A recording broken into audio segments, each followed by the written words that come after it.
Before we get into the questions Awesome. I have for you, I wanted to kind of just share something a little personal with you, and bear with me if it's a little emotional. But our stories have a lot in common. I remember when your injury happened back in 2009. I remember seeing it on TV and kind of having that really sinking feeling in my stomach. But it was a very traumatic reason for me because my own brother had fractured his skull 2 years prior. And I remember just the toll that it took on him and my family and everything, and just going through it again and seeing yours, and just remember, thank God that you pulled through and were able to continue on with your life just like my brother was. So I just remember that having a huge impact on me at that point. And flash forward about 10 years later, and I'm dealing with my own concussion stuff. So I had about 3 concussions in 6 years. And at the time, I stopped playing hockey, stopped doing everything. And one of the things I got into was reading hockey books. And I remember reading Bob McKen's Severity Hockey Heroes, and there's Ben Fanelli's name again. And I just remember reading about your story and everything you're doing and how you were able to continue on with playing and eventually coaching. And I remember that really inspired me, and I eventually ended up getting back on the ice until I suffered my 4th concussion. And I remember just at that point saying that was it. I had to shut down playing hockey, and I remember struggling for a long time. And I watched hockey one night, and I see Rogers Hometown Hockey, and there's Ben Fanelli's story again. And you were doing a talk at the university with, I just remember this last line, I wrote it down, sorry, but you said, if you have to step away, I'm a big believer that is the toughest thing you can do. But real toughness is being able to accept the position that you're in and then find a way to deal with it. I just remember that had a big impact on me. So without us even met, I just want to say thank you for everything that you do. Wow, that is amazing to hear the impact, I guess, of the things you do. We're in such an electronic world, and as much as we think we're so connected, I think we're actually not. We don't have those emotional relationships anymore. We have texting relationships and Zoom calls that are as close as we can get, and that's not just because of the pandemic. That's just what we do. And so to hear that, a real emotional story and tangible, that's, I guess, in a selfish way, very cool to hear. For you, I hope it did have a positive effect, and I hope things are looking up. Most importantly, is where you're at. Is that's most important. So I hope things are in the right direction if they're not there already. But it is very cool to hear that the things I put out there, I guess, are having a bit of a positive impact. So I appreciate that. How are things with you? Things are definitely are heading up, and I know it's great having this platform. Is one of the things why I've enjoyed being able to tell my story. So I wanted to ask you, I guess, how have concussions affected your life both on and off the ice? It's an interesting question. How have they affected it on and off the ice? I mean, on the ice, that was what the world kind of saw, or what Canada saw on Sportsnet, wherever it was shared, I have the same experience with it because I don't remember anything. So to see the highlight of myself is like watching any other highlight, as weird or as crazy as that may sound. So on the ice, that's my experience. Off the ice, I think I don't know if it's through maturity, but there's a side to the conversation that I think is not had enough. And that is the social side of what goes on during concussion, right? Everyone talks about the tangible side and what you can see. And the issue that, like, I would, in my own subjective view and the amount of other stories I've heard and being in this space for long enough, hearing all these anecdotal stories of concussion, there's a huge social side to this that we often ignore because it is too complex. It is, and it's a really crummy conversation. Like any other injury, we accept that we can't play. You break your ankle, you break your arm. It's like, I can't play. I can't do it. It's impossible for me to hold my stick with a broken bone in my arm or push on my skate. But for us, we're in this gray area that, hey, the rest of my body's moving properly. Why don't I just hop back in? Because this is so important to me for some weird reason, no different than my own story. Like I reflect on my own story when I bring this up. So, you ask off the ice, that's my connection to concussion, is the social side that I think people don't see. And quite honestly, I would hypothesize that a reason the issue is worse than maybe it needs to be. And I know that is a big statement to make, but how many people will go back and go back and go back because they're not willing to give it up, or not even give it up, but take the proper amount of time before you go back?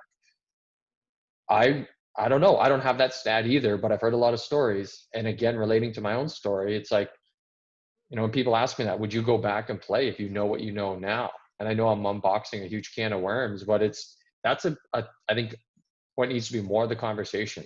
Like, yes, it's a at a certain level, microscopic level, whatever it is tangible. You can see it.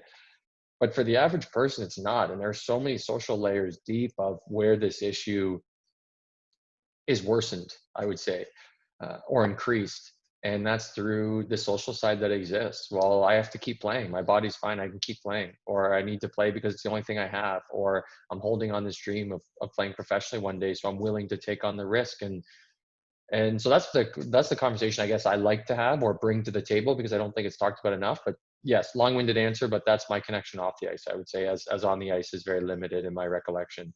No, that's a great point, and the social point is huge. And really, I know from my own injury and Jake as well, you always talk about concussions being an invisible injury, and unless you've really been through it, it's hard to connect with someone on a really deeper level, or even just understanding what they're going through. So absolutely, that's a great point. Yeah, like it is invisible to a point. I mean, you can tell when someone's doing something they don't want to do, or when someone's not happy, or when someone's depressed, or whatever it may be. So I would say, even if you actually take that step of being super aware and caring and empathetic and about the human, not just the number of an athlete from the sporting side, or even the employee. If you really look at someone and watch their patterns, like, you actually can see it. Again, this is me hypothesizing. This is me looking at the research from professionals. I would say, you can. Like, people could, maybe you can hide it, but those patterns, I think, are there if you really, really look for it. Yeah, and you talked about in your first answer about the fact that your injury was very much on live TV. So how often do you replay your injury in your head? Never, never. It's totally behind me. I mean, I have no recollection of it, and personally, I think there'd be no value of looking back on that all the time. So, yeah, it's not thought about much. Yeah, it's I you know it's been to the surface a couple times, dealt with it, worked through it, and it's not a burden now. So I don't have any reason to bring it up. And on the topic of concussions, what do you think your perception of them are from before you had them as opposed to afterwards now? I think not not much has changed. I'm not a neuroscientist. Have I learned a little bit more about them? Yeah, but I would say I went from knowing 0% about concussions to knowing 2 to 3% about concussions. There's just so much complexity and variability in them that what I know about them, my view is I'm still very there's still so much unknown. Do I have some beliefs and hypothesis here and there about what could help improve, being social connection and aerobic training? Yeah, but those aren't my theories. That's research that kind of has put those thoughts in my mind. But I would say, unfortunately, yeah, not really much has changed. There's still so much unknown. The one thing I will say I do love is the attention. Just over, I don't know what it is, but just over the last 2 weeks, I've had 4 different, you guys being one of them, 3 others, organizations, whether it's a software, whether it's a podcast, whether it's a program, reach out to me about specifically concussion, not mental health, not anything other. Their target is concussion, something in concussion, and so that's the one thing I like. I guess that's changed is the attention given, the quality of attention given is really cool to see. So yeah, I guess that's changed, and that's super awesome to see. What do you think is the most valuable thing you've learned in your recovery? The most valuable thing in my recovery was to have a sense of control and self-efficacy in what you're doing. I think that's vital in absolutely anything, really. That relates to anything. But in concussion, there is so many unanswered questions. Oh, well, if I do this, is it going to help me recover? You ask the health professional, and they're like, well, I don't know. We've got some stats to support it, but not totally. So I think it's an inherent belief that what you're doing, as long as it's as long as it's not going to put you further back, it's this belief that what you're doing and your habits are going to help you improve. Actually, one of my goals in the next few weeks is to have a researcher on to talk about placebo, and just not to devalue medication or other forms of care, but just how powerful placebo can be, and this belief that, hey, what I'm doing is going to help. So I would say what I'm most intrigued about and have learned is that belief that what you're doing is going to help not only may work as a placebo and may not be working, but what it's going to do is likely give you those little hits of dopamine that you feel on the journey towards something great, or you feel like you're working towards something that's going to keep you going. And we know how difficult it can be with a concussion to keep momentum and motivation. I think that's one from the stories I've heard, at least. It's like, yeah, I started this, it wasn't working, so I gave up. I started this, it wasn't working, so I gave up. So one of the things I see from a behavioral perspective is that consistency in action. So that to me was the most important. The biggest thing I learned was definitely have, even if you have to believe it and no one else does, is that what you're doing is making a difference. It's going to help you improve. No, that's a Whether great that, answer. yeah. And what are some of those, we've had this opportunity to talk to a few people now, and they've shared kind of the different things that have helped them manage their symptoms. So what are the resources that help you deal with them? Well, when I did it back when I was going through this back in 2009, there wasn't all the info that's out there today that's easily accessible, which is fantastic. I think that's so great for people. I went on Google back in 2009 to say, what's going to force my brain to heal? And it was a bit of everything. It was nutrition, it was balance drills, it was Sudokus, it was brain, puzzles, it was massages, there was everything, right? So all I did was, I don't know what worked. My family doesn't know what worked. I think a big part of it was my social connection here in Kitchener-Waterloo. You have 23 of your best, or even more, 26 of your best friends that are your teammates at your back. You have your coaches, your agent, everyone's at your back. That support, the whole community here was at my back. That definitely, I think, played a role. Not that everyone has access to that. I was very blessed to have that. But I did a bit of everything. I really did. So I don't know what exactly made the biggest impact, but I was doing a bit of everything, hoping that, okay, if one thing's going to work, at least I'm doing it. I don't need to know exactly what it is, but something's got to help here. No, that's again a great point. And kind of moving on from your past playing days, how has your transition to coaching kind of helped your retirement? It's an interesting question, and not to devalue staying in the hockey world. I actually probably, if I'm being completely honest, have received more joy from the things I'm doing outside of the hockey world now. You spend so much time in that silo that is the hockey world, and I'm actually working on a couple of projects that are hopefully going to get that hockey audience and hockey world outside of the hockey world, for lack of a better term or explanation. So yeah, it was actually the coaching was kind of, I'm not trying to sound arrogant. It falls into the lap of ex-hockey players, right? Everyone says that. What are you going to do? Be a GM? What are you going to do? Be a coach? What are you going to do? Be an agent? What are you going to do? Be a scout? It's this assumption that because you're in the hockey world, you're going to stay in the hockey world forever. And I don't know what my plan is. I really don't. I'm having a lot of fun with coaching. I'm having a lot of fun with the heroic mind stuff I'm doing and the behavioral health consulting I'm doing. But I think the one thing that I would honestly almost say that getting into the coaching world didn't help my transition out of playing, because it kept me in that silo that is hockey. I would say that what helped with the transition was sticking my head out of the grass, getting out of that silo and doing a bunch of other things. And now I have this thirst for learning, and I'm back at school, and it's so many things other than hockey, which is, I look back at my 14 to 20-year-old self and think, I laugh, right? I never would have wanted to do the things I'm doing now, and here I am. So it was actually the opposite. It was getting outside of the hockey world that helped with the transition. Yeah, no, and hockey is not everything, so you're absolutely right there. Can you talk a little about the Heroic Minds and the Hero Project and what you're doing now? Yeah, so quite simply, because when you ask me a question like this, I'll go off for an hour and a half talking about all the things I've learned. But quite simply, I didn't know what I was going to do when I was transitioning out. Again, I was coaching, but it's like, okay, what can I do outside of hockey? And one of my best buddies said to me, Ben, why don't you do what you love, which is speak in front of people, but also work through problems with people and try and pair those together. Maybe you could do it through a podcast. So the podcast started as a hobby of working through a bunch of different things, I guess you could say.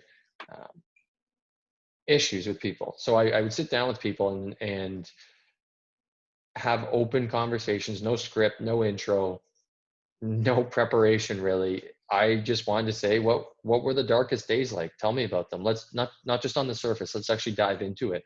And I did 2 episodes to begin. One with a young, incredible woman that had cystic fibrosis, and another amazing individual who had cancer twice. He's an unbelievable guy. Both young people, and just had these open conversations sitting right across from where I am right now at my kitchen table. And then I shared them. And again, long story short, and for the sake of time, the feedback was incredible. There were people in my life that were always too cool to have in-depth emotional conversations reach out and say, hey, thanks for having that talk on that podcast you did. I'm going through this, or someone in my family's going through this, something similar, something different. So thank you for talking about that. And one thing led to another. And I looked around even statistically, and as we started this conversation, there's a lot of spending and a lot of attention being put into behavioral health and mental health, and it continues to increase. But then what's also increasing is the instances of issues with mental health and behavioral health. So depression, anxiety are going up, and our spending is also going up. There's more programs every week. So it begs the question, what are we doing wrong? If we're putting more attention into this, should we not be seeing benefits and a decrease somewhere? And unfortunately, we're on the grand scale, we're not seeing that.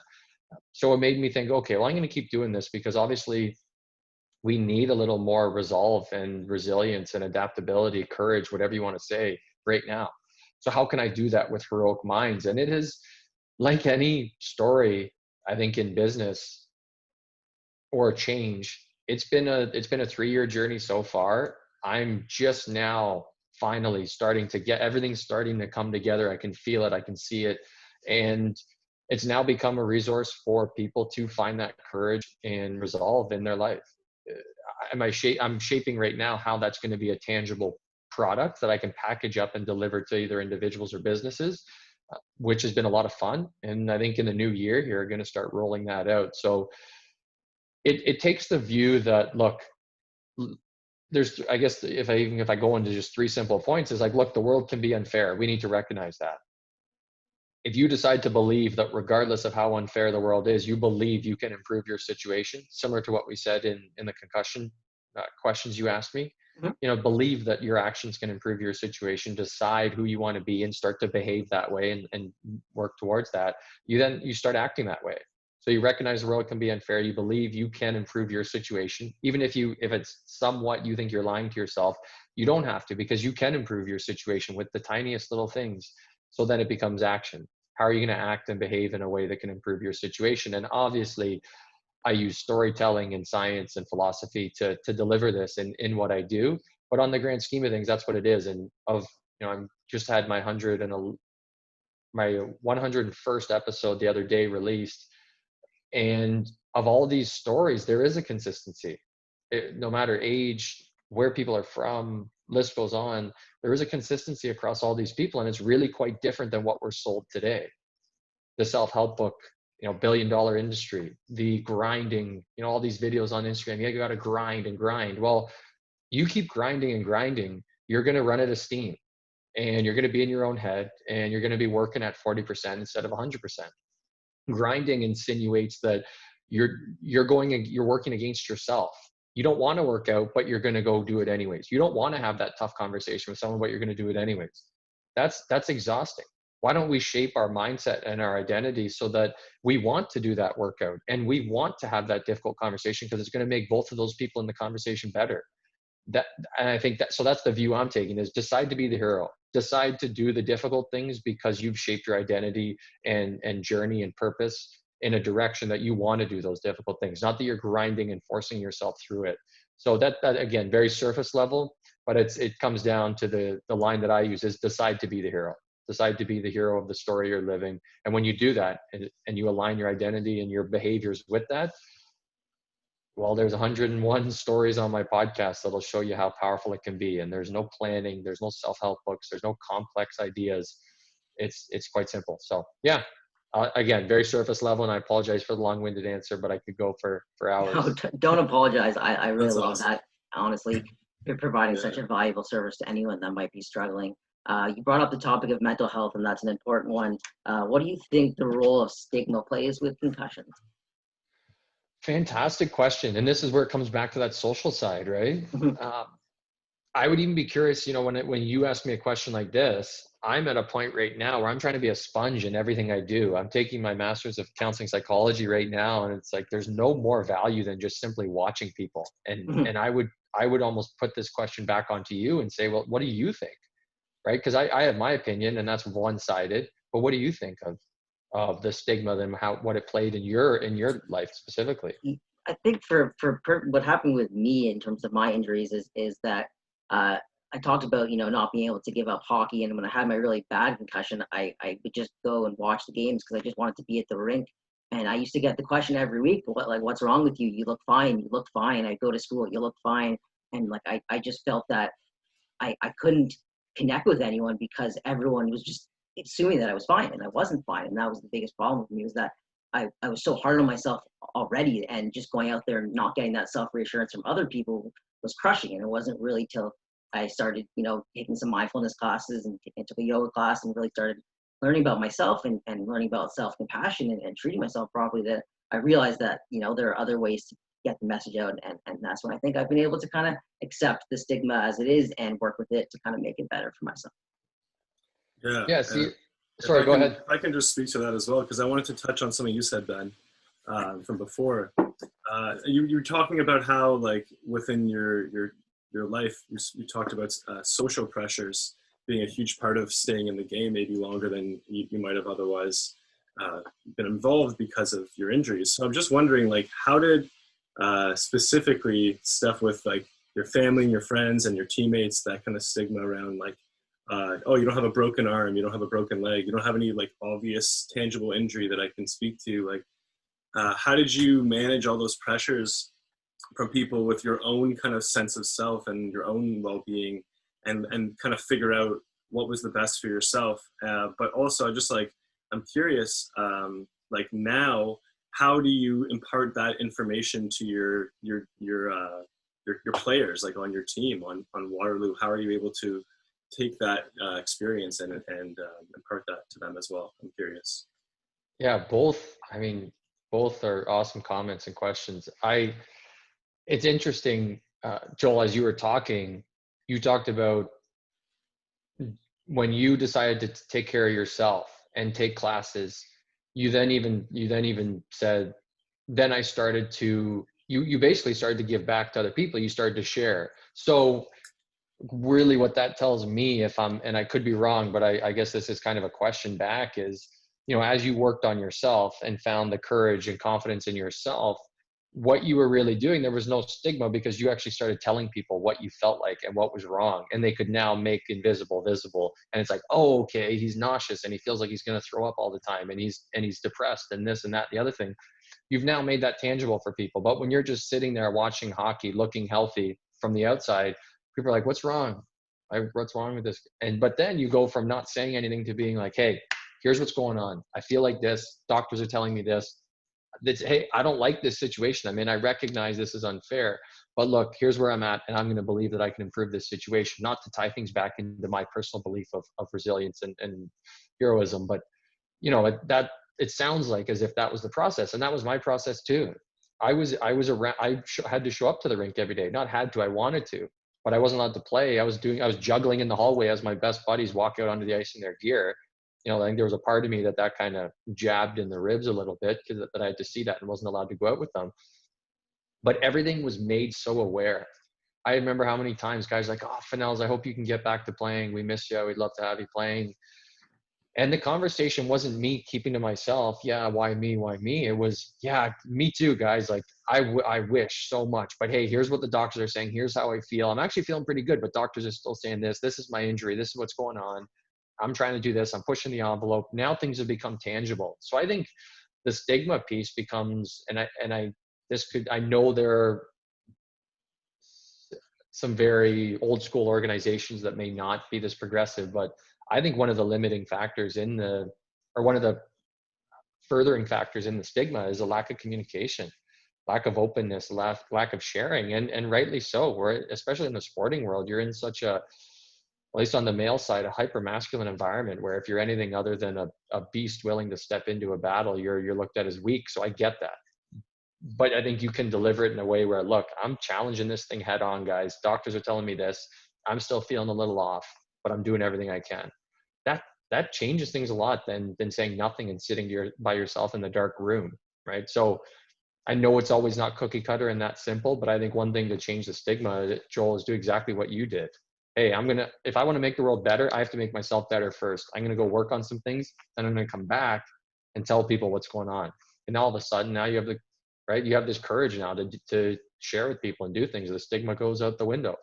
So anyways, yeah, that's my approach. And so Jake, my story is actually very similar. So how do I impart that now is I also have a really awesome head coach that he sees these players as humans, not numbers. And so it's very much the same as, look, something happens like that, you deal with, this is about life. You deal with what you need to before you're 110% healthy.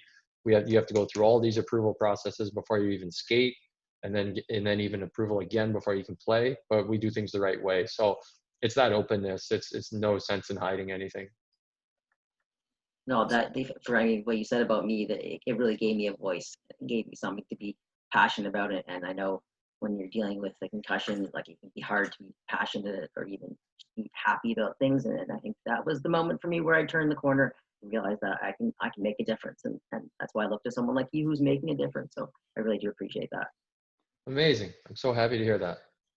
Yeah, I have one final question. I just wanted to ask you what the best piece of advice you could give to anyone out there struggling, whether it's a concussion or just any general injury. Yeah, that's opening a can of worms here to finish.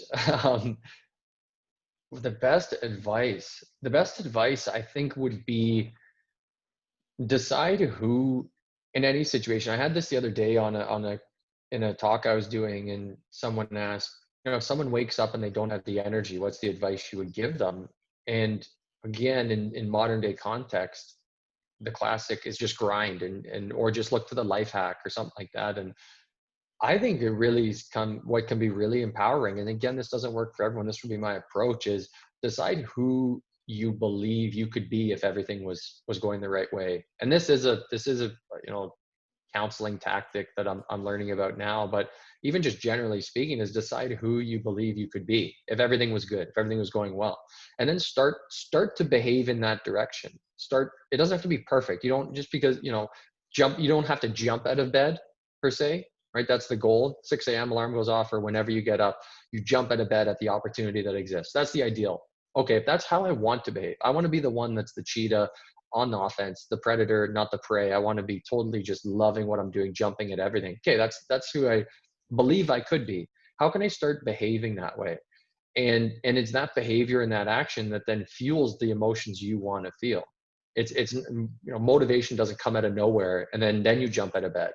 No, you kind of have to take that first step into the unknown, which is 100%. That is the hero's journey, is taking that step into the unknown, becoming stronger through the trial and tribulation, then coming out the other side, now transformed. Now you embody those traits.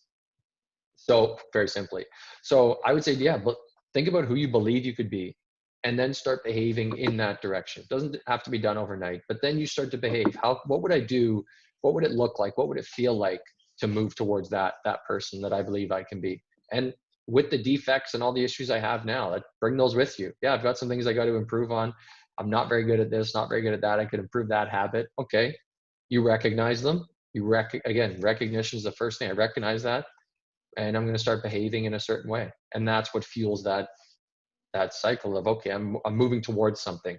We like to feel we're moving towards something. That's an old achievement motivation theory coined out of a doctor at Harvard, like David McClellan, I believe is his name.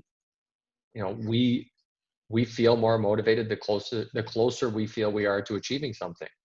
Right? I always ask people, are you more motivated the first 5 steps of your race or the last 5 steps of your race? First 2 minutes of the test or last 2 minutes of the test? Right? If we can always feel like we're 2 minutes away from achieving something, if we can feel like we're 2 minutes away or 2 steps away or 2 words away from becoming something greater, geez, that'll keep you going. That'll give you the reason to keep going and the motivation you need. So yeah, believe who you can be and start behaving in that direction. That's an excellent piece of advice. And just generally, we just wanted to thank you so much for coming on here and just talking with us and being so open. Just on a personal note, I really do appreciate it. And just I hope everyone else can hear the story and be motivated and hopefully they can get past what they're struggling with. Likewise. Yeah. Likewise. Sorry, go ahead. Yeah, no, I just wanted to ask one thing that just kind of came to my mind after you said that. When it comes to like finding like a purpose for your life after sports, and especially like finding the mindset that you might need to find that purpose every day that might be different than the sport you played and the direction you took your life in for so many years.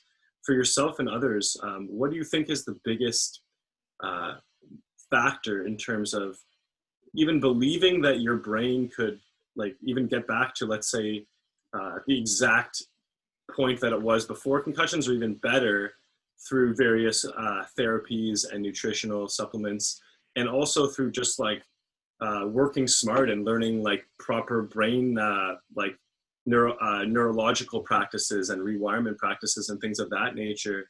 And what do you believe is like the biggest thing for people to actually have the idea that that's even possible for them, that they could become better than they were from before their concussions and actually have a new purpose for their lives?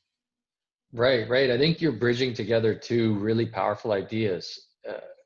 What the belief of thinking I could recover, and then also changing my identity, I guess you could say, or purpose from being this hockey player to now something greater. And I think how I would bridge together those two ideas in an answer is the identity.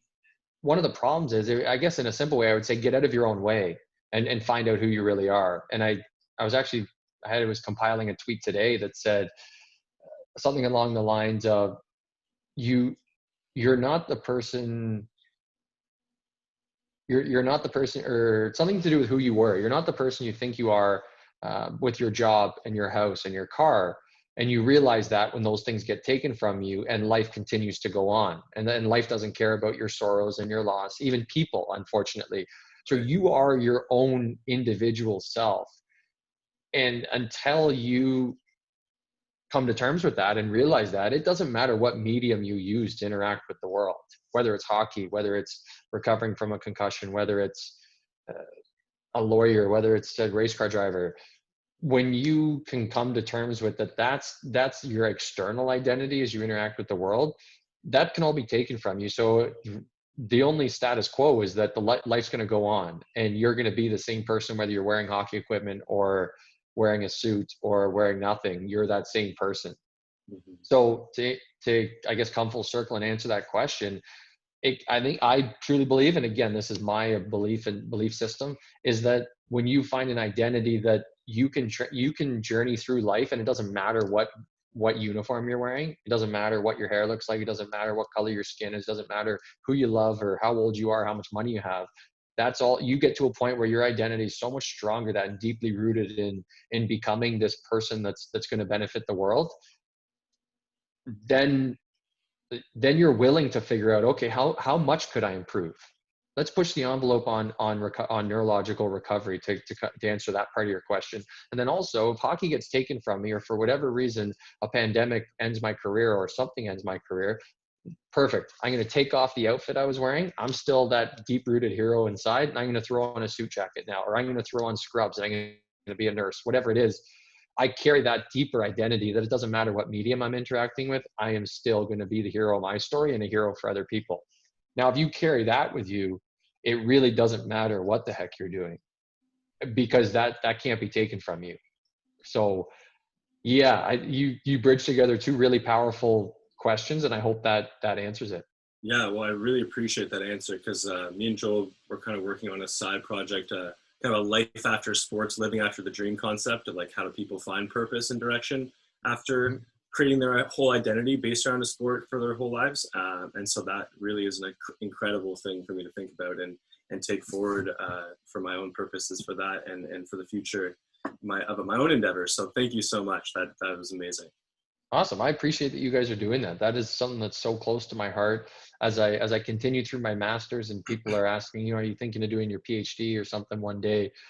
I don't know if I'm going to do it, but that's what a lot of people are asking about is why don't you do something about transition, identity transition at a sport, right? Which who knows where it'll go, but I appreciate that you guys are doing that. If it's a project you're working on together, but either way, that's a big hole right now in the sporting world. And I love that you guys are trying to tackle that with your work. So thank you.